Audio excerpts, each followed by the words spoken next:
नमस्ते हमारे रेलवे की तैयारी करने वाले प्यारे भाइयों। कल से रेलवे ग्रुप डी का पेपर शुरू है मेरे दोस्त। और दिल पे हाथ रख के बताओ क्या आपकी वाकई में तैयारी है इस पेपर को देने के लिए? क्या आप अपने आप को इतना काबिल समझते हैं कि रेलवे ग्रुप डी की जॉब आप डिजर्व करो? आपने इतनी मेहनत करी है।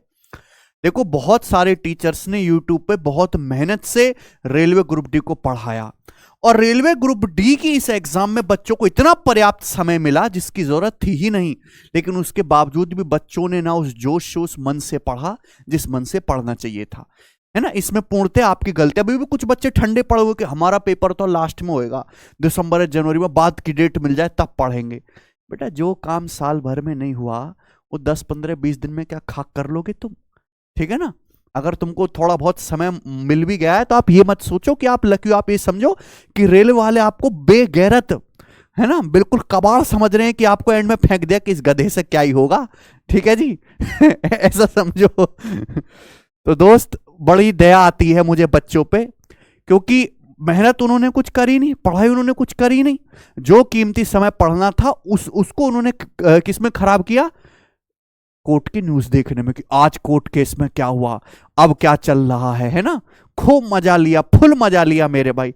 अब रेलवे का भी आपका मजा लेने का टाइम है। जब आप अपने सामने देखोगे कि जब रेलवे ग्रुप डी की 32,000 वैकेंसी क्लियर हो जाएंगी और यही लड़के, यही गरीब फैमिली से जो है लड़के निकले हुए, जाके स्टेशन पे अपनी रील्स बनाएंगे, शॉर्ट्स बनाएंगे, अपनी सफलता की जर्नी को दिखाएंगे, तब तुम्हारा खून फूकेगा। क्योंकि 32 साल लड़के जब सोशल मीडिया पर अपनी सफलता स्टोरी जिस दिन उनकी ज्वाइनिंग हो जाएगी डालेंगे, उस दिन तुम्हारे आग लग जाएगी। ये हकीकत बात है। समझ में आएगी नहीं? ठीक है, क्योंकि इसके लिए आप ही जिम्मेदार हो। अगर कोई बच्चा नौकरी पाता है, बच्चे की मेहनत है, नहीं पाता यानी कि वो दुष्ट, वो राक्षस, खूब टाइम की बर्बादी किया है। यही सत्य है। ठीक है जी। देखो, हमने तो खूब मेहनत से पढ़ा, हमने कोई कसर छोड़ी नहीं। एग्जाम भी अब आपका हो रहा है और बढ़िया तरीके से टीसीएस पेपर करवा रही है। इसके अलावा तो कोई और दूसरी हिंदुस्तान में कंपनी है नहीं जो आपका पेपर सही से ले पाए। ठीक है। और एक ही पेपर आपका होना है और बहुत सारी शिफ्ट में पेपर लगेगा। 100 शिफ्ट में पेपर हो रहा है। ठीक है, तो इतने मतलब हर शिफ्ट में थोड़े थोड़े बच्चे रहेंगे, पेपर भी ठीक से होएगा, तो कोई दिक्कत वाली बात है नहीं। और सबको पता है कि 80% पेपर प्रीवियस ईयर का आने वाला है। उसके बावजूद भी आप ना पढ़ो तो भैया कलंक तो है ही आप पे, डबल कलंक लगा लो माथे पे। चलिए, तो अब मैं जो है एग्जाम की डेट चूंकि नजदीक है, रेलवे ग्रुप डी 2025 का अपना 5वां एग्जाम पेपर सॉल्व करवा रहा हूं, गणित का। ठीक है जी। अब आपकी परीक्षाएं शुरू हैं। अब जो हमारा मेमोरी बेस्ड पेपर आएगा उस पर बेस्ड जो हम एनालिसिस करवाएंगे उसके बाद से। ठीक है जी। चलिए शुरू करें। आप हमारे इसी चैनल पे जाओगे सिलेक्शन वे पर, तो मैंने तो मैथ्स के 10 तो पहले टेस्ट करा दिए थे, 5 और करा दिए।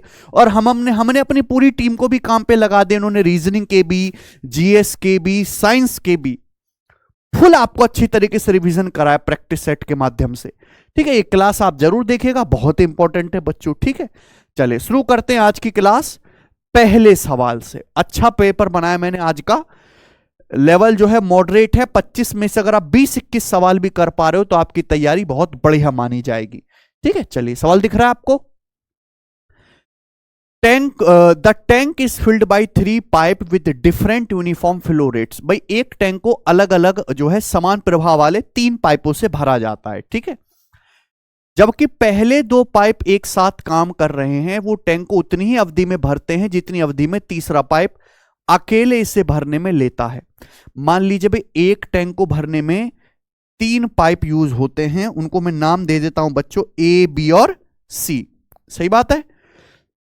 सवाल ये कह रहा है यहां पे कि पहले 2 पाइप एक साथ काम कर रहे हैं, टैंक को उतनी अवधि में भरते हैं जितनी अवधि में तीसरा पाइप अकेला भरता है। यानी कि तीसरा पाइप अकेला टैंक भरने में उतना ही समय लेता है जितना पहले 2 पाइप ए और बी मिलकर लेते हैं।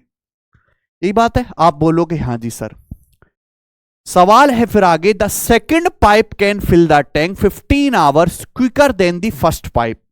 यानी कि दूसरा जो पाइप है पहले पाइप से 15 घंटे तेजी से भरता है। ठीक है, yet 12 hours slower then the third pipe. ठीक है, लेकिन तीसरे पाइप से 12 घंटे स्लो भरता है। ठीक है भाई, तो आपसे पूछा पहले पाइप को टंकी भरने में कितना समय लगेगा अकेले। ठीक है जी। तो यहां जो बात बोलेगी किसके बारे में बोलेगी, दूसरे पाइप के बारे में, कि दूसरा जो पाइप है पहले पाइप से क्या है 15 घंटे स्लो है, ठीक है भाई, और दूसरा जो पाइप है वो तीसरे पाइप से 12 घंटे धीमी गति से भरता है, यानी कि दूसरा पाइप तीसरे पाइप से 12 घंटे ज्यादा लेता है। यही तो हो गया, क्लियर है, कोई दिक्कत। तीसरा ये दोनों ही स्टेटमेंट दूसरे पाइप के बारे में बोला गया कि दूसरे पाइप पहले पाइप से 15 घंटे तेजी से भरता है, यानी कि 15 घंटे कम समय लेता है, और यही दूसरा पाइप तीसरे पाइप से 12 घंटे धीमी गति से भरता है। समझ में आया? तो मान लो जी कि जैसे तीसरा पाइप टंकी भरता है T घंटे में, ठीक है भैया, तो फिर दूसरा पाइप जो है तीसरे पाइप से 12 घंटे धीमी गति से भरता है, तो दूसरा पाइप कितने समय में भरेगा, T प्लस 12 घंटे में। आप बोलोगे हां जी कोई दिक्कत इसमें नहीं। अब आप बताइए जो सेकंड पाइप है पहले पाइप से 15 घंटे स्लो है, समझ में, यानी कि सेकंड पाइप पहले पाइप से 15 घंटे, सॉरी स्लो नहीं है, हाँ सेकंड पाइप जो है वो पहले पाइप से 15 घंटे फास्ट है, यहां पे ध्यान सुनिएगा, quicker, 15 hours quicker than the first pipe. दूसरा पाइप पहले पाइप से 15 घंटे तेजी से भरता है। तो अगर मैं इस बात को उल्टा कहूं तो कैसे कहूंगा कि पहला पाइप दूसरे पाइप से 15 घंटे ज्यादा समय लेता है टंकी भरने में, उल्टी बात ऐसे ही तो कहूंगा। अगर मैं इस बात को उल्टा कहूं तो मैं ये कहूंगा कि पहला वाला जो पाइप है दूसरे वाले पाइप से टंकी भरने में 15 घंटे ज्यादा लेता है, यानी कि दूसरा पाइप अगर T प्लस 12 घंटे ले रहा है तो फिर पहला कितना लेगा, T प्लस 12 में 15 जोड़ेंगे तो कितना आ जाएगा मेरे भाई, T प्लस 27 घंटे। यहां तक किसी बच्चे को कोई समस्या है भाई, समझ में आ गया ना बच्चों। तो आप मुझे बताइए भाई साहब कि यहां से T की वैल्यू क्या आएगी फिर। भाई ये तो बहुत स्पेशल सवाल है, स्पेशल कॉन्सेप्ट। भाई यहां पाइप सी का तो कोई मतलब है ही नहीं, है तो A प्लस बी के बराबर है, पाइप ए T प्लस 27 ले रहा है, बी T प्लस 12, दोनों मिलकर ले रहे हैं T घंटे, तो T की वैल्यू क्या आएगी, अंडर रूट 27 गुणा 12, 27 गुणा 12 कितना आएगा 324, 324 का अंडर रूट यानी कि 18 घंटे। तो इस सवाल का आंसर 18 घंटे नहीं है। अगर सवाल में पूछा होता कि तीसरा पाइप अकेले टंकी को कितने समय भरेगा तो आंसर क्या आता 18 घंटे, लेकिन सवाल में पूछा है पहले पाइप को टंकी भरने में कितना समय लेगा, तो पहला पाइप लेगा भैया T प्लस 27, T की वैल्यू 18 है तो 18 प्लस 27 कितना आ जाएगा 45, तो पहला पाइप अकेले टंकी भरने में 45 घंटे लेगा। इस सवाल का ऑप्शन गलत है, ठीक कर लीजिएगा, क्या आंसर आ जाएगा इसका 45 घंटे, ऑप्शन नंबर डी। ठीक है बच्चों, तो यहां पे बहुत स्पेशल सवाल है रेलवे का, इसकी लैंग्वेज भी बहुत जबरदस्त है, ठीक है ना। यहां कॉन्सेप्ट लगना है T बराबर रूट AB। ठीक है बच्चों, आगे चलते अगला सवाल। यदि x plus y plus z 11 है, x y plus y z plus z x minus 6 है, x cube plus y cube plus z cube 1604 है, तो आपसे पूछा एक्स वाई जेड का मान ज्ञात कीजिए। ये अलजबरा का फेमस सवाल है भाई। यहां पे ये दोनों चीजें दिखाई दे रही हैं और क्या है x cube plus y cube plus z cube. तो मुझे बताओ x cube plus y cube plus z cube minus 3xy z, ये फॉर्मूला लगेगा। इसका कौन सा फॉर्मूला है मेरे प्यारे भाई इन दोनों के टर्म में, इन दोनों की टर्म में। तो x cube plus y cube plus z cube minus 3xy z बराबर क्या आएगा बच्चों, x plus y plus z, x cube plus y cube plus z cube minus 3xy z बराबर x plus y plus z into x plus y plus z का whole square into x plus y plus z का whole square minus thrice of x y plus y z plus z x. तो जब तक आपको ये formula याद नहीं होगा आप सवाल कर पाओगे क्या, नहीं। फॉर्मूला याद है तो केवल इसमें आपको वैल्यू रखनी है, आपका आंसर आ जाएगा। वैल्यू रखो भाई, x cube plus y cube plus z cube ये कितना दिया है सवाल में 1604 रख दिया, माइनस 3xy जेड, ये xy जेड ही तो पूछा है आपसे, बराबर राइट साइड में क्या आएगा बताओ बच्चों, x plus y plus z कितना है 11 इंटू ब्रैकेट में क्या आएगा x plus y plus z 11 का square 121 minus x y plus y z plus z x कितना है माइनस का 6, तो यहां x y plus y z plus z x minus 6 की माइनस 3 में गुणा कितना आ जाएगा प्लस का 18 हो गया। तो 121 प्लस 18 कितना आ गया भाई साहब 139, तो ये हो गया 11 गुणा 139। बोलो बात सही है, क्लियर है। अगर 11 की 140 में गुणा करते तो आता 1540। 11 गुणा 14 154 होता है, लेकिन 139 से एक कम है तो इसमें से क्या कर देंगे, 11 घटा देंगे। तो 1540 माइनस 11 कितना आ गया, 1529। तो 11 गुणा 39 आ गया बच्चों 1529। समझ में आ गया। ये 1529 इधर आ जाएगा लेफ्ट साइड में। तो 1604 में से जब हम लोग 1529 घटाएंगे तो कितना आएगा, 71 और 4 75। और ये माइनस 3xy चला जाएगा राइट साइड में। 3 से 75 कितनी बार कट गया जी, 25 बार। ठीक है, तो XYZ की वैल्यू कितनी आ गई सवाल में, 25। और ये इस क्वेश्चन का आंसर आ जाएगा। ऑप्शन नंबर यहां से कौन सा सही है, समझ गए, कर लोगे। इस लेवल की तैयारी आपकी होनी चाहिए। सवाल नंबर है तीसरा, बताओ कॉट थीटा 3/4 है तो साइन 3 थीटा क्या होगा। सवाल में कॉट थीटा दिया है, लेकिन जो पूछा है उसमें क्या है, एंगल 3 थीटा। ऐसे नहीं निकलेगा, पहले तो आपको फॉर्मूला पता होना चाहिए। ये रेलवे एनटीपी से 12th लेवल का एज इट इज आया वो सवाल है। साइन 3 थीटा का फॉर्मूला होता है, साइन 3 थीटा का formula 3 sine theta minus 4 sine cube theta. Clear है, आप बोलोगे हाँ जी। अब भैया यहां पे थीटा है, कॉट थीटा होता है आपका बेस बटे परपेंडिकुलर। आपको क्या चाहिए सवाल सॉल्व करने के लिए, साइन थीटा। साइन थीटा होता है लंब बटे कर्ण, परपेंडिकुलर अपॉन हाइपोटेनस। लंब कितना है 4, भाई 3 4 5 का ट्रिपलेट लग जाएगा यहां पे। आधार 3 है, लंब 4 है, तो कर्ण कितना आ जाएगा 5। तो साइन थीटा की वैल्यू कितनी, 4/5। ये वैल्यू उठा के आप यहां रख दो, साइन थीटा 4/5। 4/5 गुणा 3 12/5 माइनस 4 गुणा साइन थीटा यानी कि 4 का क्यूब 64/5 का क्यूब 125। क्लियर है भाई, आप बोलोगे हाँ जी सर। तो एलसीएम क्या आ जाएगा बच्चों 100, तो ऊपर क्या आ जाएगा 5 से 125, 25 गुणा 12 300। 300 माइनस 64 चौका 256। तो 300 में से 256 घटाऊंगा तो क्या आएगा भैया 44, है ना। 44/125 यानी कि कौन सा ऑप्शन हुआ, पहला वाला सही। ठीक है, आगे आ जाइए। सवाल नंबर है 4, बढ़िया लेवल का टेस्ट है आज। ठीक है, दिमाग खुलेगा। एक ग्राहक को 11%, 13%, 15% की लगातार 3 छूट देने के बाद एक दुकानदार एक वस्तु के लागत मूल्य पर 19% का लाभ कमाता है। ठीक है, एक दुकानदार ने वस्तु के एमआरपी पर 3 डिस्काउंट दिए, 11, 13 और 15% के लगातार। लाभ कितना हुआ दुकानदार को, 19%। सवाल में बोला है अगर दुकानदार ने केवल 11% और 13% का ही डिस्काउंट दिया होता तो लाभ परसेंट दुकानदार को क्या होता। सवाल समझ गए, यानी कि कहने का मतलब है कि दुकानदार केवल 11-13 का डिस्काउंट देता है, 15% का डिस्काउंट ना देता तो लाभ क्या होता, यही है। क्लियर है, ध्यान से सुनेगा मेरे प्यारे बच्चों। देखो जो डिस्काउंट किस पे दिया जाता है, मार्क प्राइस पर, अंकित मूल्य पर। ठीक है, पहला कंसेप्ट समझो कि पहले दुकानदार मार्क प्राइस पे कितना डिस्काउंट देता है, 11%।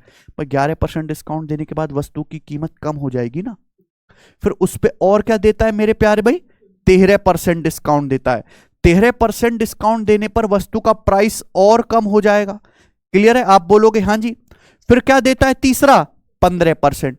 15% डिस्काउंट देने पर वो वस्तु को फाइनली बेच देता है, और बेचने से क्या होता है बच्चों, से 19% का लाभ होता है, यही है। अब देखो यहां डेटा बहुत मुश्किल नहीं है। लाभ किस पे होता है बेटा, लागत मूल्य पे।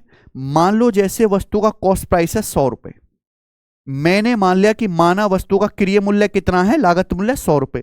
अगर 100 पे आपको 19% का लाभ हुआ है तो बच्चों बताइए सामान बिका कितने में, 100 पे अगर 19% का लाभ हुआ है तो बच्चों सामान 119 में बिका है कि नहीं।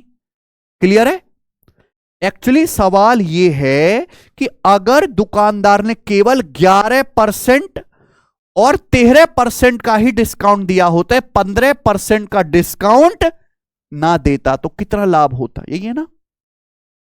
अगर दुकानदार केवल 11% और 13% का ही डिस्काउंट देता तो सामान को बेचता किस प्राइस में, इस प्राइस में। बोलो इस प्राइस में बेचता कि नहीं बेचता, यानी कि आपको ये प्राइस निकालना है और इसी प्राइस को 15% और कम करने के बाद 119 आता है। उल्टा सोचना इस सवाल में, बताइए ना।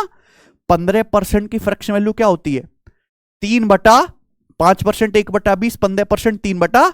20। बोलो बात सही है, आप बोलोगे हाँ सर। यानी कि अगर ये 20 है, 20 को 15% यानी कि 3 कम करोगे तो कितना हो जाएगा? ठीक है भैया। 17 के वैल्यू सवाल में 119 है, कितने गुना? 7 गुना। तो 20 की वैल्यू भी 7 गुना कितनी हो जाएगी? 140। यानी कि ये प्राइस कितना होगा? 140 को 15% कम करके बेचोगे तो कितने में बिका? 100। यानी कि अगर आप सामान पे केवल 11 और 13% डिस्काउंट दोगे तो सामान कितने में बिकेगा? 100 रुपए के सीपी का सामान 140 में बिकेगा। तो 40% एक्स्ट्रा में जो बिका वही क्या है आपका? प्रॉफिट। Option number. जितना गजब का सवाल है उससे कहीं ज्यादा गजब का हमारा तरीका है इसको करने का, है कि नहीं? आ जाइए। पी के किस मान के लिए समीकरण का कोई हल नहीं होगा? समझ में आया? दो आपको इक्वेशन दी है, दोनों लाइन रेखा की इक्वेशन है। पी की वैल्यू ये पी है, क्या पी की वैल्यू होनी चाहिए जिससे इनका कोई सॉल्यूशन ना हो? देखो मेरे भाई, अगर दो लाइन एक दूसरे के समांतर हैं तो एक दूसरे को कहीं भी नहीं काटेंगी, यानी कि उन दोनों लाइन का कोई सॉल्यूशन नहीं होगा। तो ये दोनों लाइन पैरेलल होनी चाहिए, समांतर। पैरेलल होंगी तो इन दोनों लाइन का स्लोप या ढाल बराबर होगा। बस इतना सही कंसेप्ट है। यानी कि जो x का कोफिशिएंट है, जो y का कोफिशिएंट है, जो वो इक्वल होना चाहिए। x का कोफिशिएंट क्या है? यहां पे यहां x का कोफिशिएंट कितना है? p। ये बराबर होना चाहिए। y का कोफिशिएंट कितना है यहां पे? यहां y का कोफिशिएंट कितना है? माइनस का। ये बराबर होना चाहिए मेरे भाई, x और y का कोफिशिएंट इक्वल होना चाहिए जिससे इनका स्लोप सेम हो जाए। लेकिन कांस्टेंट की जो वैल्यू वो अलग होनी चाहिए। देखो यहां कांस्टेंट कितना है? 45 और यहां कितना है? 67। ये है पैरेलल होने की कंडीशन। इस केस में a1/a2 बराबर b1/b2 but not equal to c1/c2। तो भैया यहां से आपको p की वैल्यू निकालनी है तो यहीं से निकल जाएगी p की वैल्यू। तो बताइए, तो 18 का दुगुना है 36, ऐसी तो हो रहा है। 18 का दुगुना तो यहां क्या है बेटा? 27 का दुगुना 54 होता है, लेकिन -54 है तो p की वैल्यू कितनी आ जाएगी? -20। तो क्या आंसर है इस सवाल का? दूसरा। आ जाइए। एक ट्रेन बिना रुके 108 किलोमीटर पर आवर की औसत चाल से चलती है। रुकने पर यह 99 किलोमीटर पर आवर की औसत गति से चलते हैं। ट्रेन प्रति घंटे औसतन कितने मिनट रुकती है? ठीक है, देखो, अगर किसी ट्रेन की विदाउट स्टॉपेज स्पीड निकाली जाए तो 1 घंटे में कितना जा रही है? 108 किलोमीटर। लेकिन विद स्टॉपेज इसकी स्पीड कितने? 99 किलोमीटर पर आवर। ट्रेन हर घंटे एवरेज कितने मिनट रुकती है? आप बताओ। ट्रेन बिना रुके 1 घंटे में कितना जा रही है? 108 किलोमीटर। जब वही ट्रेन स्टॉपेज पे रुक रुक के चलती है तो 1 घंटे में कितना जाती है? केवल 99 किलोमीटर। 108 किलोमीटर की बजाय 99 किलोमीटर गई, यानी कि 9 किलोमीटर कम गई। यानी कि 1 घंटे में 9 किलोमीटर के लिए रुकी है वो 108 किलोमीटर की जर्नी में। यानी कि कितनी बार चला गया? 12 बार। यानी कि ट्रेन 1/12 टाइम के लिए रुकती है। जितनी भी देर ट्रेवल करेगी उसमें 1/12 टाइम के लिए ट्रेन रुक के चलेगी। अब 1 घंटे का मतलब क्या होता है? 60 मिनट। तो 60 मिनट में ट्रेन कितना देर रुकेगी? 60 से गुणा कर देंगे, 12 पंजे 60, यानी कि 5 मिनट के लिए रुकेगी। और ये इसका आंसर है ऑप्शन नंबर बी। आ जाइए। टेक्नीशियन ग्रेड 1 2024 के पेपर का सवाल है, बताइए। ए बी सी शीर्षों वाले त्रिभुज एबीसी का क्षेत्रफल क्या है? ये सवाल मैं कई बार करवा चुका हूं क्योंकि मुझे पता है 100% पेपर में आना है। अगर किसी त्रिभुज के तीनों शीर्षों के निर्देशांक दिए हैं तो उसका एरिया निकालने के बहुत सारे तरीके हैं, पर मैं आपको सबसे सिंपल तरीका बताना चाहता हूं कि कभी भी ऐसा कुछ आए, आप किसी भी एक शीर्ष के निर्देशांक जो आपको पसंद आए 0 0 बना लो। जो भी आपको पसंद आए, कोई फर्क नहीं पड़ता। ठीक है मेरे भाई। मान लो जैसे कि यहां है -5 और 7, तो मैं इसको 0 बना लेता हूं, तो इसमें 5 जोड़ना पड़ेगा और यहां 7, तो यहां भी ऐसे ही करना पड़ेगा। यहां 5 जोड़ेंगे और 7 घटाएंगे। यहां भी मेरे दोस्तों शीर्ष सी में भी यहां 5 जोड़ेंगे और हम 7 घटाएंगे। तो बताओ ए के निर्देशांक क्या आ जाएंगे? 0 0 0। बी के निर्देशांक क्या आ जाएंगे? 5 - 4 1, -7 -5 माइनस का पॉइंट सी के निर्देशांक क्या बन जाएंगे, 5 4 9 और -7 + 5 -2। ठीक है बच्चों, तो मैं आपको दिखाना चाहता हूं कि जो इस त्रिभुज का एरिया होगा वही सेम टू सेम इस वर्टेक्स से बने त्रिभुज का एरिया भी होगा। मैंने ट्रायंगल के को शिफ्ट कर दिया, एरिया खत्म नहीं किया मेरे भाई। और अगर किसी एक पॉइंट के कोऑर्डिनेट 0 0 है तो एरिया निकालना बहुत आसान हो जाता है। बाकी जो दोनों शीर्ष हैं, बाहर बाहर की गुणा करो कितना आ रहा है, -2। अंदर अंदर की गुणा करो कितना आ रहा है, -112 -12 गुणा 9 -108। इनका क्या लेना है आपको, डिफरेंस, उसका क्या करना है, और आपको केवल पॉजिटिव वैल्यू लेनी है। क्या लेनी है, पॉजिटिव वैल्यू। तो माइनस माइनस प्लस 108 -2 106, 106 का आधा यानी कि 53 स्क्वायर यूनिट। कौन सा ऑप्शन नंबर, पहला वाला सही हो गया बच्चों। देखो कितना आसान तरीका है करने का। यदि दो समरूप त्रिभुजों के क्षेत्रफल का अनुपात 121:225 है तो संगत भुजाओं का अनुपात ज्ञात कीजिए। कैसे आसान कोई सवाल बनता है। दो सिमिलर ट्राइंगल के दो समरूप त्रिभुजों के क्षेत्रफलों का अनुपात उनकी संगत भुजाओं के अनुपात का स्क्वायर होता है, या उल्टा है। दो समरूप त्रिभुजों के क्षेत्रफल का अनुपात 121:225 है तो संगत भुजाओं का रेशियो क्या आएगा, एरिया के रेशियो का अंडर रूट। 121 का अंडर रूट 11, 225 का अंडर रूट 15, 11 रेशियो 15, आंसर आ गया। सवाल नंबर है आपके सामने 9। ए बी सी तीन पॉजिटिव नंबर हैं भाई साहब कि a + b + c 20, a² + b² + c² 152। तो आपसे पूछा है ab + bc + ca क्या है। ठीक है ना। तो प्यारे स्टूडेंट ये तो अलजेब्रा का बिल्कुल बेसिक सवाल है भाई। a + b + c दिया है, a² + b² + c² दिया है, और आपसे पूछ क्या रहा है, ab + bc + ca। तो क्या आपको इसका फॉर्मूला आता है। अगर फॉर्मूला नहीं आता तो मैं लिख दे रहा हूं, ab + bc + ca क्या आएगा, a + b + c का whole square minus a² + b² plus minus a² + b² + c² बटे 2। ये फॉर्मूला है, याद रखो। ab + bc + ca बराबर a + b + c का whole square minus a² + b² + c² बटा 2। यहां पे केवल आपको वैल्यू तो रखनी है भाई। a + b + c कितना है, 20, 20 का स्क्वायर, a² + b² + c² कितना है, 150 बटे, तो 20 का स्क्वायर 400 में से 152 आप घटाओगे तो क्या आ जाएगा, 248। 248 बटे 2 कितना आ गया, तो 24 आंसर है। लो जी, पहला ऑप्शन। चलिए बताइए, सवाल नंबर है आपके सामने 10। दो वृत्त एक दूसरे को टी पर बाह्य रूप से स्पर्श करते हैं। आर एस एक ऐसी उभयनिष्ठ स्पर्श रेखा है जो वृत्तों को बिंदुओं पी और क्यू पर स्पर्श करती है। एंगल टीपी क्यू 42 डिग्री है। तो आपसे पूछा है कोण पी क्यू 2 का माप क्या है, डिग्री में बताना है। बताइए बच्चों, ये सर्कल का one of the most important सवाल है और इसकी डायरेक्ट थ्योरम है, इसका डायरेक्ट रिजल्ट है जो आपको पता होना चाहिए। मान लो जैसे ये दो सर्कल हैं, एक ये हो गया भाई और एक दूसरा सर्कल ये हो गया, ठीक है ना। ये दो सर्कल एक दूसरे को कहां पे, टी पर। ये दो सर्कल एक दूसरे को इस पॉइंट टी पर टच करते हैं, ठीक है ना। समझ में आ गई बात, एक्सटर्नली। और ये जो है इनकी क्या होगी, टेंजेंट। ये इनकी टेंजेंट होगी क्या है, आर एस। ठीक है भाई, जो सर्कल को कहां पे टच कर रही है, आर और एस पे टच कर रही है। कोई दिक्कत नहीं, गलत।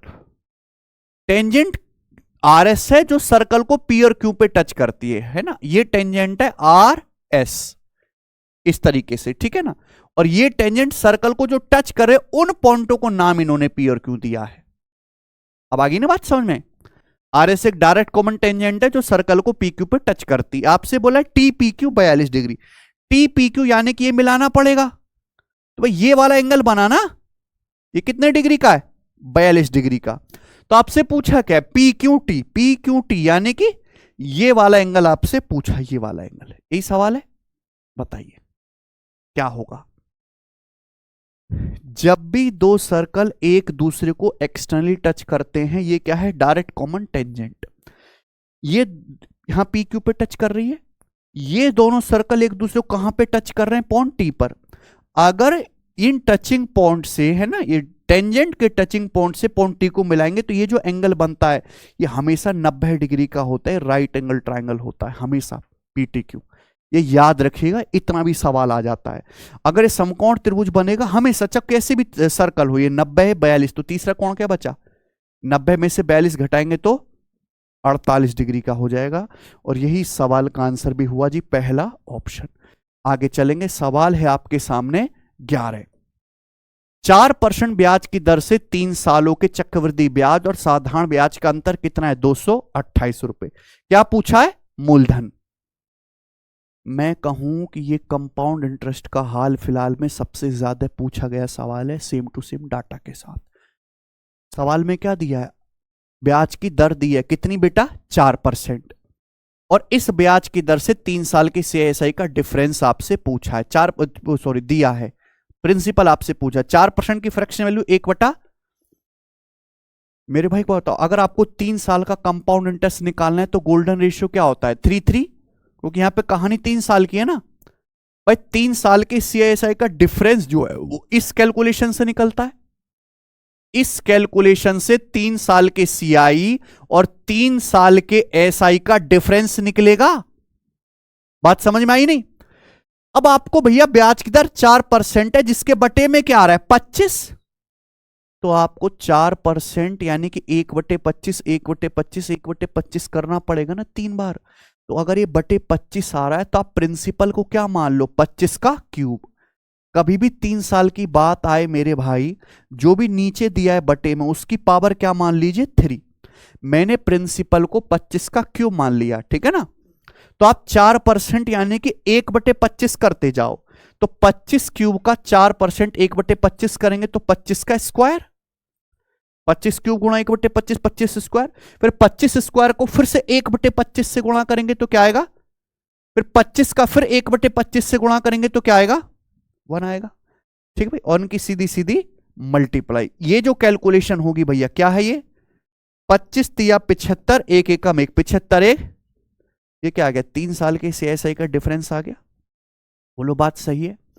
अगर आपका प्रिंसिपल 25 का क्यूब है तो 3 साल के CSI का डिफरेंस कितना है? 76। और सवाल के अनुसार इसकी वैल्यू कितनी है? 228 रुपए। बताइए बच्चों कितने गुना हुआ? ये 3 गुना है साफ साफ। अगर ये 3 गुना हो रहा है तो आपका प्रिंसिपल भी 25 का क्यूब यानी कि कितना? 15,000। प्रिंसिपल भी 15,625 का 3 गुना होना चाहिए, यानी कि क्या आएगा? 45,625 का 3 गुना 1875, 46,800। Option number 1। गजब सवाल है मेरे भाई, अच्छे से दिमाग में फिट कर लीजिए। कोई भी सवाल आएगा तो आपको इसी तरीके से करना है। सवाल नंबर है आपके सामने 12। बनाइए। Under root sec square theta plus cosec square theta into under root tan square theta minus sine square theta का मान किसके बराबर है? देखो, आप इस सवाल में वैल्यू पुटिंग कर सकते हैं, बहुत सिंपल सी बात है। थीटा की आप कोई वैल्यू रख लो। लेकिन जब आपको किसी सवाल में फॉर्मूले ही सीधे दिख रहे हो तो हम क्यों मेहनत करें? भाई ये फॉर्मूला है बच्चों, आपको याद है? ये भी फॉर्मूला है ट्रिग्नोमेट्री का, सीधा सीधा याद है। ऐसा नहीं कि थोड़े बहुत इंपॉर्टेंट, बहुत ज्यादा important. Sec square theta plus cosec square theta बराबर होता है sec square theta into cosec square theta. याद कर लीजिए, sec square theta plus cosec square theta बराबर होता है sec square theta into cosec square theta. Under root लेंगे मेरे प्यार में तो स्क्वायर हट जाएगा, यानी कि सेक इंटू कोसेक। बोलो बात समझ में आ गई? मल्टीप्लाई। ये देखिए tan square theta minus sine square theta, formula है tan square theta minus sine square theta बराबर tan square theta into sine square theta. Tan square theta into sine square theta, ये क्या है? Under root. ठीक है बच्चों, तो इसका अंडर रूट क्या आ जाएगा? Tan theta into sine theta. समझ में आ गई बात? आप बोलोगे हाँ जी सर बिल्कुल सही, समझ में आ गई है। बस देखो, कोसेक इंटू साइन तो क्या हो गया आपका? कैंसिल हो गया, ठीक है ना। कोसेक इंटू साइन आपका 1 होता है तो क्या बचा? सेक थीटा इंटू, टेन नहीं है सवाल में ना, तो टेन थीटा को क्या लिख देते हैं हम लोग? टेन थीटा को अपन लोग लिख देते हैं साइन थीटा बटे कॉस थीटा, और 1 बटे कॉस क्या हो गया सेक, तो sec into sec, sec square theta into sec square theta into sine theta, option number C. ये जो बटे कॉस आ रहा है यहां पर 1/cos, इसको क्या लिखोगे आप सेक, 1/cos क्या होता है सेक, तो सेक इंटू सेक, ये तो सेक स्क्वायर थीटा हो गया into sine. Cot square theta plus cot की पावर 4 थीटा बराबर है 7। तो बताना क्या है भाई, 7 साइन की power 4 theta plus sign square theta का मान ज्ञात कीजिए। ठीक है ना। चलो देखो सवाल में आपको ये इक्वेशन दी है, यहां से थीटा मत सॉल्व करने लगना, उसकी कोई जरूरत नहीं है। ठीक है भाई, फॉर्मूला देखो कुछ बन रहा है, कॉट स्क्वायर थीटा है, कॉट की पावर 4 थीटा। अगर मैं कॉट स्क्वायर थीटा कॉमन ले लूं तो ब्रैकेट में क्या बचेगा, अगर मैं कॉट स्क्वायर थीटा कॉमन लूंगा तो ब्रैकेट में बचेगा 1 प्लस कॉट स्क्वायर थीटा, और 1 प्लस कॉट स्क्वायर थीटा क्या होता है फॉर्मूला कोसेक स्क्वायर थीटा। आप बोलोगे हाँ जी सर, इक्वल टू क्या आ गया 7। आप बोलोगे जी सर बिल्कुल सही हो गया। अच्छा कॉट स्क्वायर थीटा क्या है, कॉट का मतलब कॉस बटे साइन, कॉस स्क्वायर थीटा बटे sine square theta. Cosec square theta क्या है 1 बटे sine square theta equal to 7। तो आप मुझे बताओ ये साइन स्क्वायर क्या आ गया, साइन की पावर, तो कॉस स्क्वायर बराबर क्या आ गया 7, साइन स्क्वायर 7 साइन की पावर 4। बोलो बात सही है। तो यहां से 7 साइन की पावर 4 क्या हो गया बच्चों, बोलो। अरे इसी की तो जरूरत थी, यही तो पागल बना रहा है आपको। 7 साइन की पावर 4 थीटा किसके बराबर है, कॉस स्क्वायर थीटा के। तो कॉस स्क्वायर थीटा और ये प्लस का जी साइन स्क्वायर थीटा क्या हो गया, इसकी वैल्यू आ गई बेटा 1, ऑप्शन नंबर सी। बोलो बात सही है। आगे चलते हैं, ये बताइए दो क्रमागत धनात्मक पूर्णांकों का गुणनफल 247 है। इन दो पूर्णांकों में से छोटे पूर्णांक को x द्वारा निरूपित किया जाता है, तो निम्नलिखित में से कौन सा x का मान ज्ञात करने के लिए समीकरण के संगत होगा। भाई ये सवाल रेलवे के पेपर में ग्रुप डी में पुराना जब पेपर हुआ था तब भी आया था, अभी लेटेस्ट भी आया है। कुछ नहीं है सवाल में, दो लगातार संख्याओं गुणनफल 247 है। छोटा पूर्णांक क्या है x, अगर छोटा पूर्णांक x है तो अगला क्या आएगा फिर x+1। भाई लगातार पूर्णांकों का मतलब क्या होता है, एक एक का गैप होगा है भाई। इनका गुणनफल 247 है, छोटा x है तो अगला क्या आएगा बड़ा वाला x+1।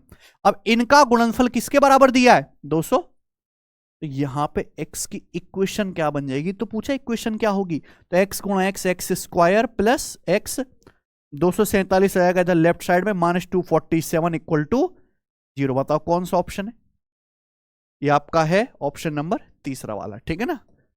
आइए ठीक है, देखो रेलवे की तैयारी अगर नहीं हो पाई है सबसे, देखो रेलवे की तैयारी ऐसी कि अगर किसी बच्चे ने एक बार कर ली तो 8 पेपर रेलवे के दे सकता है लाइन से, पर आपको थोड़ी एक्स्ट्रा मेहनत CBT 2 में करनी पड़ेगी। ठीक बच्चों, क्योंकि मेन सब्जेक्ट ही आपका मैथ्स है, रीजनिंग है, GS है और साइंस है। तो अगर रेलवे की तैयारी आप करना चाहते हो स्क्रैच से, तो मुझे एक बार में तसल्ली से तैयारी हो जाए, दोबारा ना भटकना पड़े, दोबारा ना पढ़ना पड़े, तो हम अपने एप्लीकेशन पर पहला रेलवे का फाउंडेशन बैच पढ़ाने वाले, गणित में ही पढ़ा रहा हूं मेरे भाई, है ना। और बहुत अच्छे अच्छे जो रेलवे की ही फील्ड में मेरे दोस्तों काम कर रहे हैं कई सालों से, वो टीचर हमने एक जगह इकट्ठा किए हैं, बढ़िया फैकल्टी है। इसके रजिस्ट्रेशन अभी बैच के ओपन है, 2 साल इसकी वैलिडिटी, यानी कि लाइव बैच होगा, 2 साल तक आपके पास वीडियो रहेंगी। 999 की फीस में बैच मिल जाएगा, और अभी एप्लीकेशन पर ऑफर भी चल रहा है, थोड़ा कम प्राइस में आपको बैच मिल जाएगा। ठीक है, मुझे लगता है इतनी बढ़िया रेलवे की टीम और दूसरी कहीं नहीं है। मैं पर्सनली 2 साल से रेलवे को यूट्यूब पे पढ़ा रहा हूं, मैं एक एक सवाल को समझता हूं। दीपक सर 10 साल से रेलवे को पढ़ा रहे, सबसे पुराने रीजनिंग के फैकल्टी हैं, ऑनलाइन इतिहास के यूट्यूब पे आने वाले पहले टीचर हैं दीपक सर।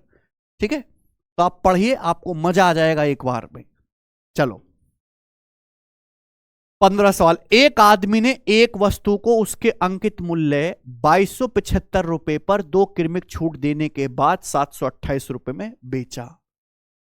पहली छूट अंकित मूल्य का D% थी, दूसरी छूट रुपए में पहली छूट की राशि के बराबर थी। डी का मान ज्ञात कीजिए। बहुत कंफ्यूज करने वाला सवाल है बच्चों को। देखिए, एक आदमी ने क्या किया, एक वस्तु का अंकित मूल्य कितना है 2275 रुपए, इस मार्क प्राइस पर दो छूट दी हैं। समझ में आया? दो सक्सेसिव डिस्काउंट दे मार्क प्राइस पर। पहला डिस्काउंट जो है वो कितना है? मार्क प्राइस का D%। और जो सेकंड डिस्काउंट है was equal in rupees to the first discount amount. यानी कि पहला डिस्काउंट जितने रुपए का दिया गया है, सेकंड डिस्काउंट का अमाउंट भी उतने ही रुपए है। समझ में आ रही है आपको मेरी बात? यानी कि मार्क प्राइस अगर 2275 है, दो बार डिस्काउंट देने के बाद वस्तु बेची कितने की गई है? 728 रुपए में। तो आप मुझे बताइए टोटल डिस्काउंट कितना है? टोटल डिस्काउंट कितना है? जल्दी से बताइए। है भाई, ये आप यहां पे इसका रेशियो ले लो, ठीक है भाई। ये किससे कट रहा है? 8 से। 8 नाम 72, 8 कम 8 यानी कि 91, 13 सत्ते 91, तो 13 से कट रहा है ना? ये नंबर भी 13 से कट रहा है क्या? हाँ जी, 13 से कट गया। देखो 13 कम 13, 9 7 13 सत्ते 91, 6 13 पंजे 65। और ये 13 से कितनी बार कट जाएगा? 13 पंजे 65, 7 13 छिन 78। और देखो 175 7 से भी कट गया। कितनी बार? 25 बार। और इस 7 से यानी कि 25:8। यानी कि दो बार डिस्काउंट देने पर वस्तु का एमआरपी 25 है, तो सामान बिका कितने में? यानी कि आपने डिस्काउंट दिया कितने का है? 17 का। किस पर? तो कितना डिस्काउंट हुआ ये? 1/25 4%, 17/25 60। तो यानी कि आपने वस्तु पर टोटल कितना डिस्काउंट दिया है? 68% का। समझ में आया? बहुत से बच्चे इस सवाल को गलत करेंगे। पहला डिस्काउंट कितना है? अंकित मूल्य का D%। D% डिस्काउंट देंगे। दूसरे डिस्काउंट का जो अमाउंट है वो पहले ही डिस्काउंट के रुपीस के बराबर है। यानी कि दूसरा डिस्काउंट भी जो दिया गया वो मार्क प्राइस का D% ही होगा। बोलो, यानी कि आपने जो यहां टोटल डिस्काउंट दिया वो 2D% दिया है। बोलो, ओके, फर्स्ट डिस्काउंट उतने ही रुपए का है जितना सेकंड डिस्काउंट है। अगर पहला डिस्काउंट एमआरपी का D% है तो दूसरा डिस्काउंट भी एमआरपी का D%, यानी कि टोटल जो डिस्काउंट है वो 2D% के बराबर है। और इसी की वैल्यू सवाल में कितनी दी है? 60। यानी कि D का मान कितना है? 34। ये सवाल का आंसर है ऑप्शन नंबर C। कुछ भी नहीं है इस सवाल में, बिल्कुल बेसिक। सवाल नंबर 16। एक बेलन के आधार की परिधि 62.8 सेंटीमीटर है। बेलन का आयतन कितना है? 8792 सेंटीमीटर क्यूब। तो आपसे क्या पूछा है? सिलेंडर का कर्व सरफेस एरिया आपसे पूछा है। पाई की वैल्यू 3.14।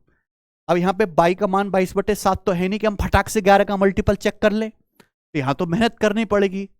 बताओ बच्चों, एक सिलेंडर का बेस का क्या दिया है? सरकमफ्रेंस। भाई सिलेंडर का बेस क्या होता है? सर्कल। सर्कल की परिधि दी है तो क्या हाँ आप आपके सर्कल की रेडियस नहीं निकाल सकते? क्या होता है? सर्कल की परिधि होती है 2πr। पाई का मतलब 3 पॉइंट इंटू रेडियस बराबर कितना है ये? 62.8। आप मुझे बताओ 3.14 का दुगुना 6.28, 6.28 से 62.8 कितनी बार कट जाएगा? 10 बार। यानी कि सिलेंडर के बेस जो है सर्कल, उसकी रेडियस कितनी आएगी? 10 सेंटीमीटर। ठीक है। आपको क्या दिया? सिलेंडर का वॉल्यूम 8792 घन सेंटीमीटर। क्या पूछा? Curve surface area. भाई साहब, बहुत से बच्चों की सबसे बड़ी गलती क्या है कि वो इसमें हाइट निकालेंगे। एक बहुत बड़ी गलती, हाइट निकालने की जरूरत ही नहीं है। सिलेंडर में डायरेक्ट रिलेशन होता है। अगर किसी सिलेंडर का वॉल्यूम V है, कर्व सरफेस एरिया रेडियस के टर्म में सिलेंडर का वॉल्यूम बराबर 1/2 curve surface area into radius. इस सिलेंडर के वॉल्यूम का फॉर्मूला है। सिलेंडर का वॉल्यूम बराबर 1/2 curve surface area into radius R। Volume कितना है? 8792 बराबर 1/2 curve surface area. Curve surface area आपको निकालना है और सिलेंडर की रेडियस आपको पता है कितनी? 10। तो यहां इसकी मल्टीप्लाई हो जाएगी 8792 का दुगुना बटे 10। ठीक है भाई, देखो गुणा करने की जरूरत ही नहीं। आंसर क्या आ गया? लास्ट में 4 आएगा कि 8792 का दुगुना कितना आ जाएगा? 17584। और इसको 10 से आप डिवाइड करेंगे तो 1758.4 वर्ग सेंटीमीटर सिलेंडर का कर्व सरफेस एरिया आ गया। बोलो हाँ। चलिए आगे चलते हैं। अगला सवाल, सवाल नंबर 17 अलजेब्रा का सवाल है। देखो मैं नया तो नहीं करा रहा, ये तो रेलवे ग्रुप डी 2022 में ही आया है। बताइए, आपको एक समीकरण दिया, शकल से लग रहा है कि एक द्विघात समीकरण है, इसका एक मूल दूसरे मूल का व्युत्क्रम है ना। One of the root of equation is reciprocal of other root, find the value of A का मान क्या है। एक क्वाड्रेटिक इक्वेशन है जहां वेरिएबल क्या एक्स है ना, a plus 3x² minus 13ax plus 7 minus, यही है क्वाड्रेटिक इक्वेशन दिख रही है। इसका एक मूल दूसरे का व्युत्क्रम है, यानी कि अगर इसका एक मूल अल्फा है तो दूसरा मूल क्या है, ये है। इनको जोड़ोगे कोई फायदा नहीं, इनको गुणा करोगे फायदा ही फायदा।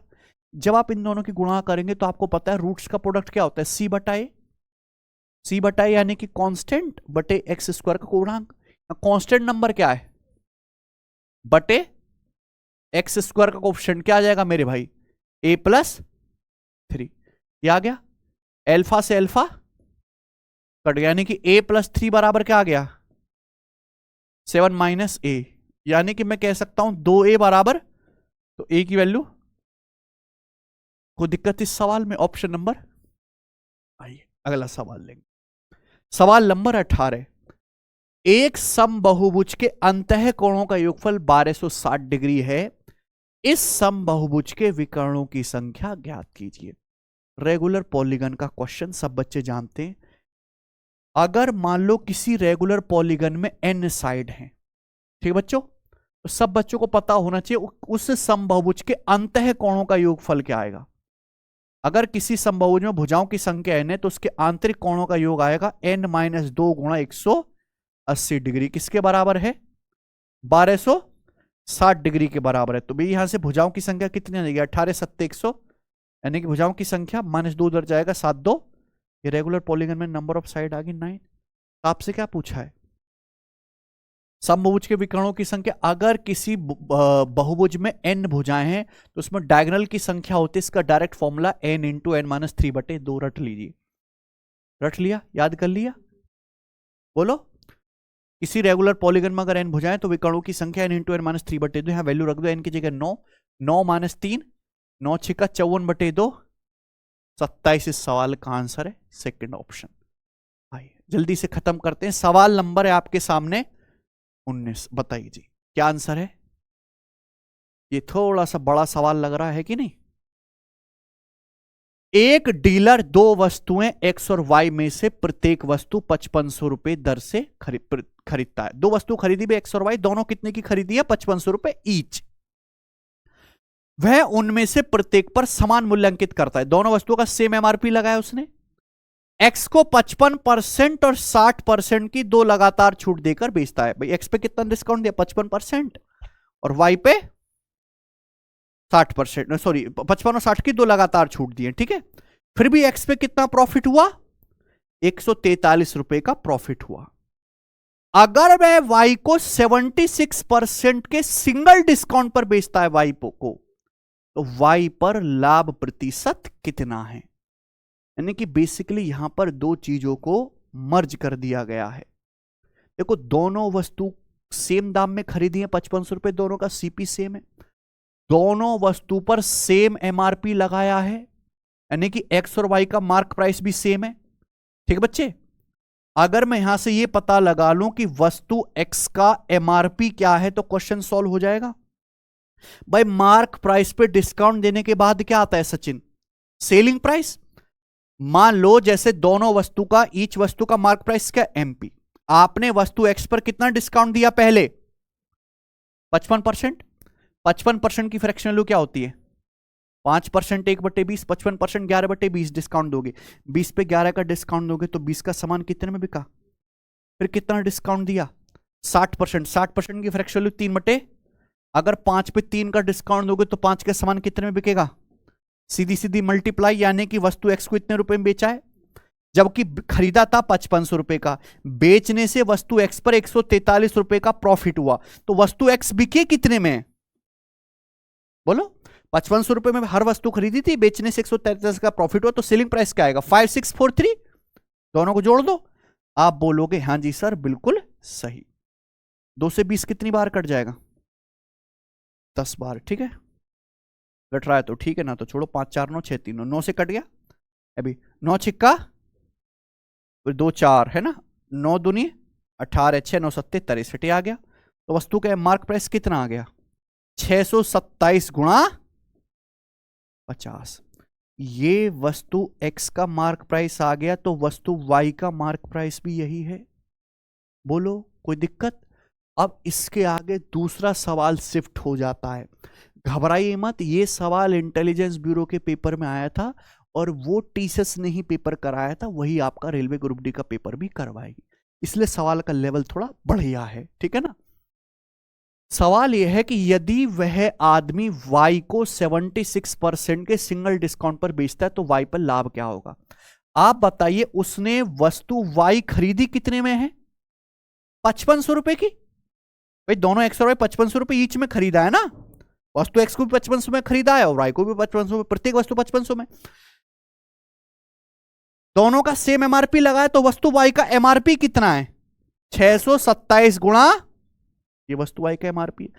जब वो वस्तु वाई को बेचता है तो कितनी छूट देता है? आप बताओ। मार्क प्राइस है 100%, अगर 100% पे 76% डिस्काउंट दोगे तो बेचोगे कितने में भाई? 24% में। अगर आप किसी वस्तु के मार्क प्राइस पर 76% डिस्काउंट दोगे तो 100 में से 76 घटाइए, इसका मतलब आप उस वस्तु को उसके मार्क प्राइस के 24% में बेचोगे, यानी कि वस्तु वाई का क्या आ गया? सेलिंग प्राइस आ गया। बोलो हाँ। और 24% की फ्रैक्शन वैल्यू क्या होती है भाई? एक बात बता दो। 24% का मतलब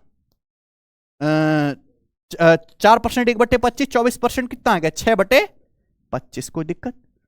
25 से आपका 50 कितनी बार चला जाएगा? 2 बार चला जाएगा, ठीक है ना।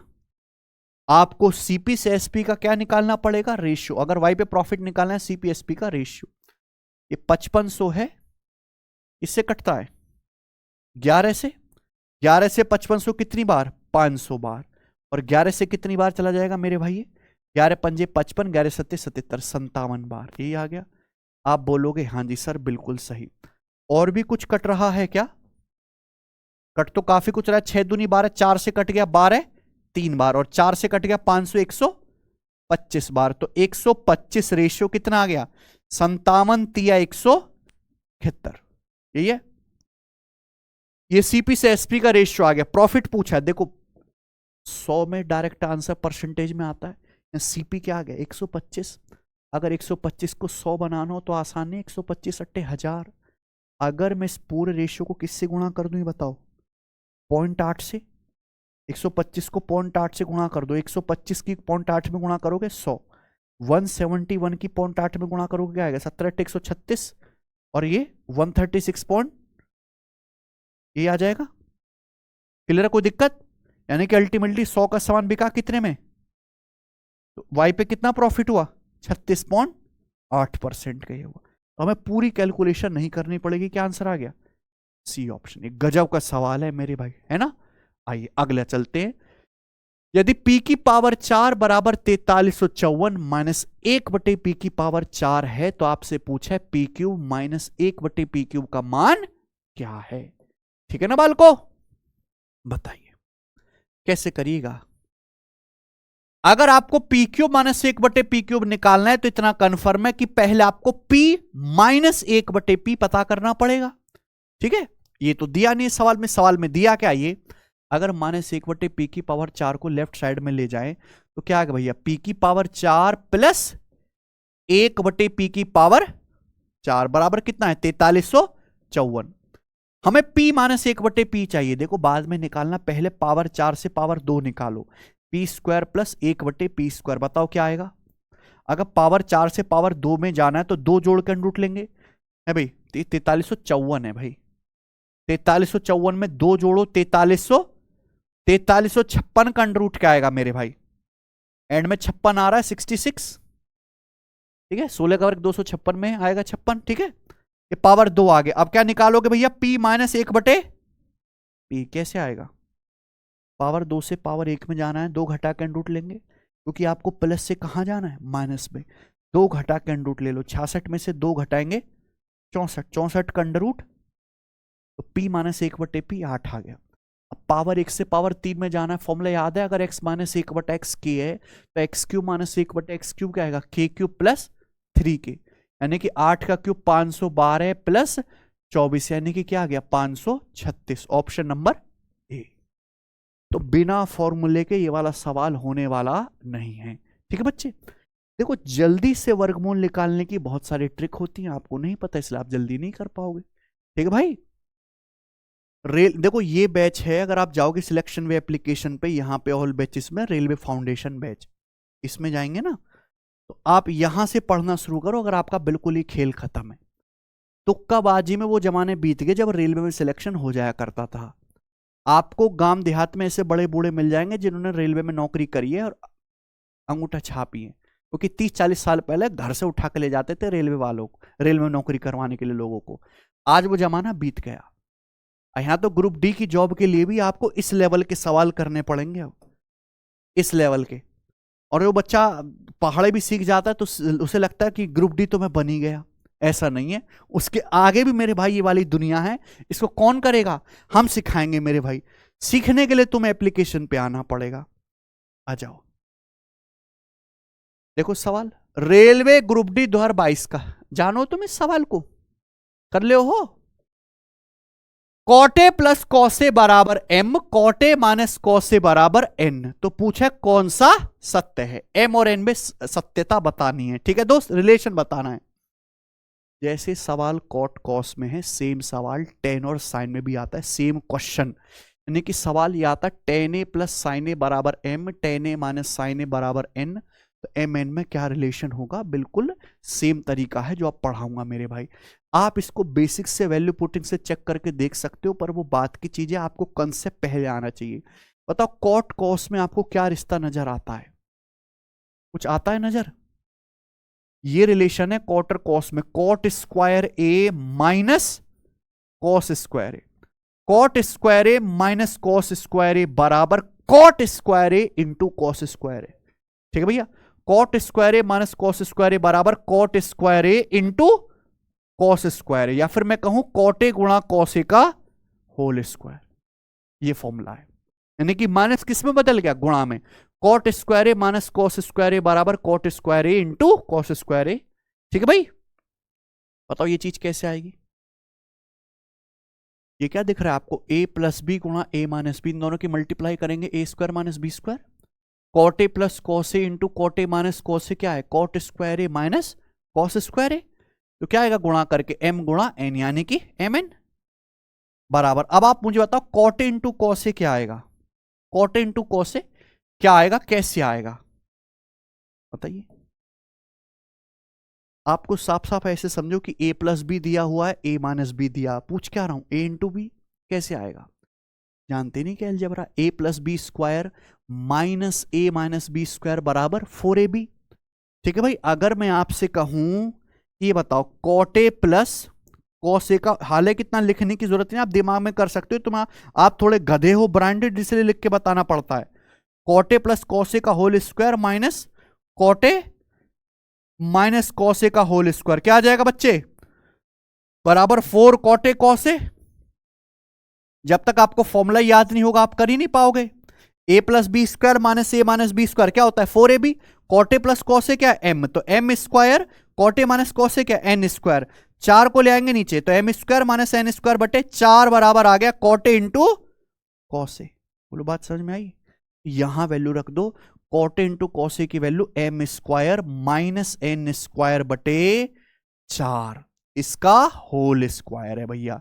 तो अगर आप दोनों तरफ से स्क्वायर खोलेंगे तो आपको समझना चाहिए नीचे 4, 4 का वर्ग 16, 16 की गुणा हो जाएगी राइट साइड में, तो 16 mn बराबर क्या आ गया भैया, 16 mn बराबर आ गया M square minus N square का whole square. M square minus N square का होल स्क्वायर किसके बराबर है, 16 mn। कौन सा ऑप्शन है, पहला। याद रहेगा, ये चीज मेंटली दिमाग में करने वाली थी, यही सवाल का सॉल्यूशन है। ठीक है बच्चे, आगे चलते, अगला 22वां सवाल। 20% चक्रवृद्धि ब्याज जो वार्षिक रूप से सृजित हो रहा है लगाएगी धनराशि के दुगने से अधिक होने की न्यूनतम पूर्ण वर्षों की संख्या क्या है?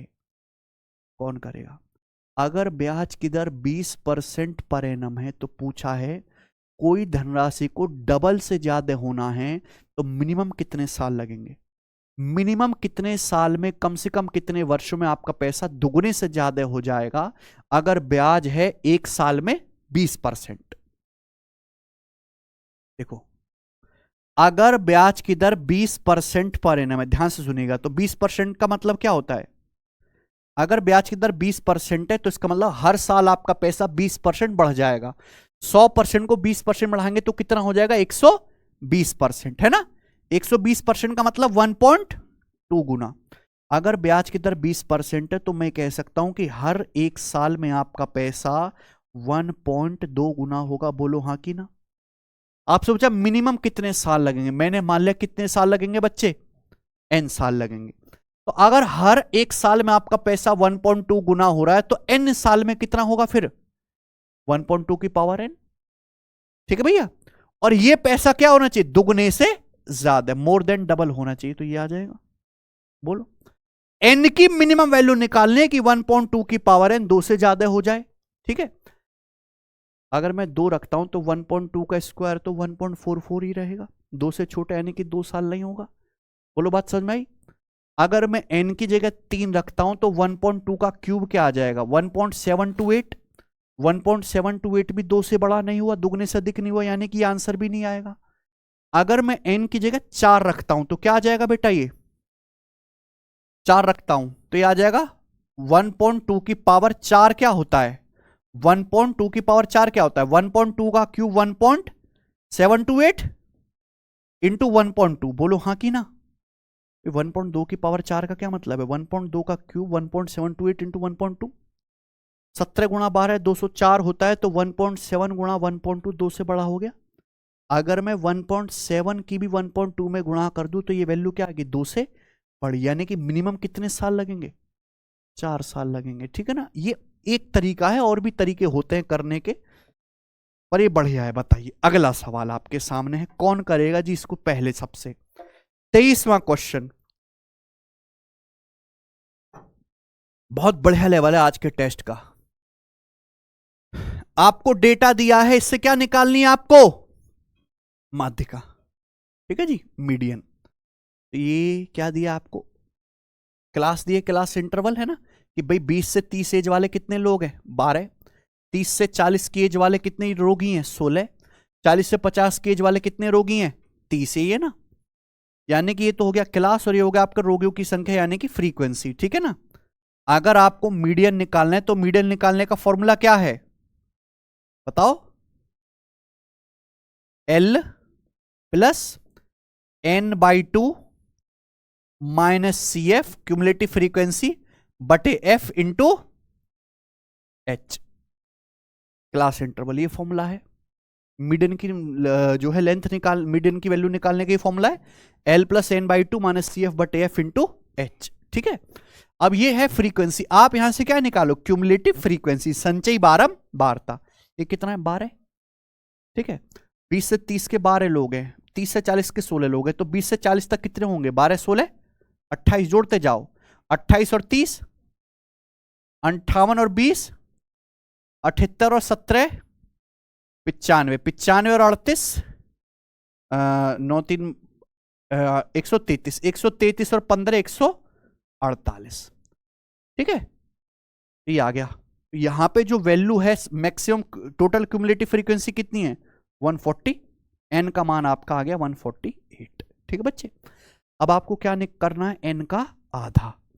एन का आधा कितना है, 74। ठीक है बच्चों, ये आ गया 74। तो आपको 74 से जस्ट बड़ा या बराबर, 74 से जस्ट बड़ा क्यूमुलेटिव फ्रीक्वेंसी देखनी है, तो क्या है, 78। ठीक है बच्चों, 74 से जस्ट बड़ा मेरे प्यार भी क्यूमुलेटिव फ्रीक्वेंसी देखनी कितनी है, 78। यही आपकी क्या है, मीडियन क्लास। समझ में आ गया बच्चे, क्या है ये आपकी मीडियन क्लास। बोलो हाँ कि ना। 74 से जस्ट बड़ा जो है उसकी क्लास है, उसकी आपको क्यूमुलेटिव फ्रीक्वेंसी देखनी है, 78 है। ठीक है बच्चों, मीडियन क्लास। इसकी लोअर लिमिट क्या है, यानी कि एल की वैल्यू कितनी आ गई दोस्त, 50 आ गई। ठीक है। अब एच क्या है यहां पर? क्लास इंटरवल है ना, 20, 30, 30, 40, इनके बीच में 10-10 का गैप है, तो एच की वैल्यू कितनी है? 10। ठीक है। अब ये एफ क्या है? फ्रीक्वेंसी, यानी कि क्यूमुलेटिव क्लास से जस्ट पहले वाली क्लास की फ्रीक्वेंसी। ये मेरे प्यारे भाई आपकी मीडियन क्लास है, मीडियन क्लास है ये वाली, इससे जस्ट पहले वाली क्लास ये है, इसकी फ्रीक्वेंसी कितनी है? 30। ठीक है, मीडियन क्लास से जस्ट पहले वाली क्लास की फ्रीक्वेंसी कितनी है? 30। ये सारी वैल्यू निकालनी हमने, ये सारी वैल्यू उठा के कहां रख दो? यहां। तो देखो एल का जो भी मान आएगा 50 से तो बड़ा ही आएगा। ठीक है बच्चों, 50 प्लस n/2 कितना है? 74। इसमें से आपको क्या माइनस करना है? n/2 minus cumulative frequency. Frequency तो 30 आ गई, तो क्यूमुलेटिव फ्रीक्वेंसी कितनी आएगी मेरे प्यारे भाई? यहां पर 50, उल्टा कर दिया मैंने यहां पर, ये 58 आएगा, सॉरी एक सेकेंड, ये हमने गलत लिख दिया। ये जो क्यूमुलेटिव फ्रीक्वेंसी है मेरे प्यारे भाई, ये क्या लेना है आपको? मीडियन क्लास से जस्ट पहले वाली क्लास की मेरे प्यारे भाई क्यूमुलेटिव फ्रीक्वेंसी, यानी कि 58। ये क्या लेना है आपको? 58। ठीक है। और एफ क्या है? Frequency of median class, median class की फ्रीक्वेंसी लेनी है, क्या आ जाएगा? 20। ठीक है ना, हम भी कई कई दिनों में बुक करते हैं तो इधर उधर हो जाता है। ठीक बच्चे, सबको समझ में? फिर से समझ लीजिए, आसान नहीं है। आपने सारी क्यूमुलेटिव फ्रीक्वेंसी निकाल ली, क्या है? एन 148, एन का आधा कितना? 74, 74 से जस्ट क्यूमुलेटिव बड़ी क्यूमुलेटिव फ्रीक्वेंसी 78, यही क्या है? Median class. मीडियन क्लास की लोअर लिमिट क्या है आपका? एल 50। एच क्या है? 20, 30, 30 के बीच में क्लास इंटरवल। ये क्या है? क्यूमुलेटिव मीडियन क्लास से जस्ट पहले वाली क्लास की क्यूमुलेटिव फ्रीक्वेंसी, यानी कि कितनी? 58। और एफ क्या है मेरे भाई? मिडिल क्लास की फ्रीक्वेंसी 20। ये वैल्यू उठा के यहां रखो, 50 plus n/2 minus F, 74 minus 58 क्या आएगा? n/2 माइनस 74 माइनस 58 कितना आ जाएगा? 16। बट एफ कितना है बच्चों आपका? 20। इंटू एच कितना है आपका?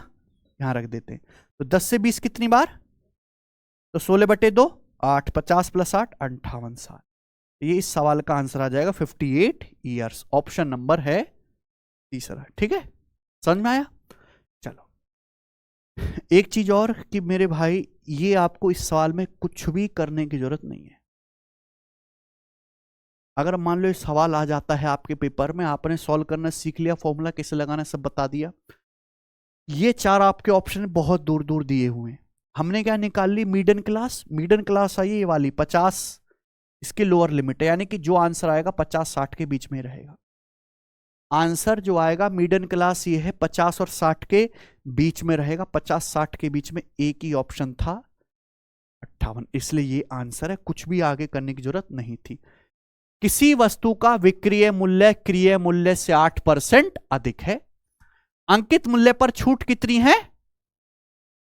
10%। तो पूछा कि अंकित मूल्य का क्रय मूल्य से अनुपात है ना। पागल बनाया जा रहा दिन दहाड़े आपको। किसी वस्तु का विक्रय मूल्य क्रय मूल्य से 8% ज्यादा है, यानी कि ये क्या है? वस्तु का प्रॉफिट। बोलो भाई, किसी वस्तु का सेलिंग प्राइस उसके कॉस्ट प्राइस से जितना ज्यादा होता है उतना ही तो लाभ होता है। नहीं कि प्रॉफिट 8% है, डिस्काउंट कितना है? 10%। अगर प्रॉफिट और डिस्काउंट परसेंटेज दिया है तो आप किसी भी वस्तु के सीपी से एमपी का रेशियो तो निकाल सकते हो ना डायरेक्ट। सीपी से एमपी का रेशियो क्या होता है बाल को? 100 माइनस डी अपॉन 100 प्लस, ये फॉर्मूला है। डिस्काउंट कितना है? 10%, तो 100 माइनस 10, प्रॉफिट कितना है? 8%, तो 100 प्लस 8, 108। किससे जाएगा ये? 18 से। 18 पंजे 90, 18 छिक्का 100। सीपीएमपी का रेशियो आ गया। आपसे क्या पूछा? उल्टा। अंकित मूल्य से क्रय मूल्य का रेशियो उल्टा, 6 बटा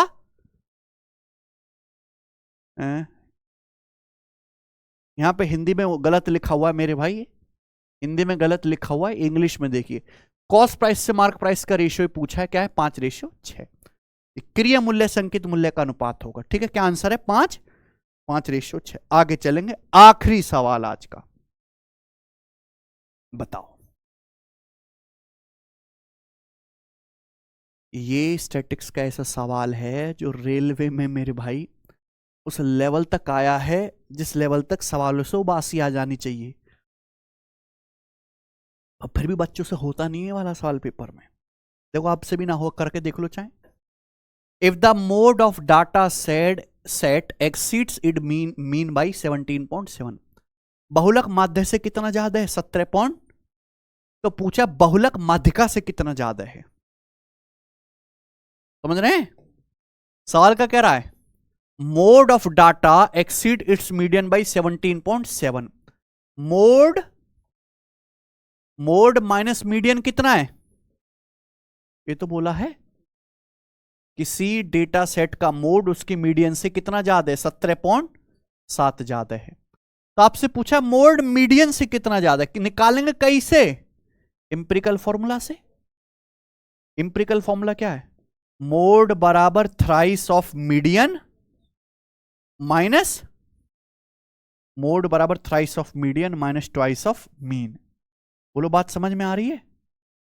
कोई दिक्कत? थोड़ा सा उधर लिख देते हैं इसको, है ना।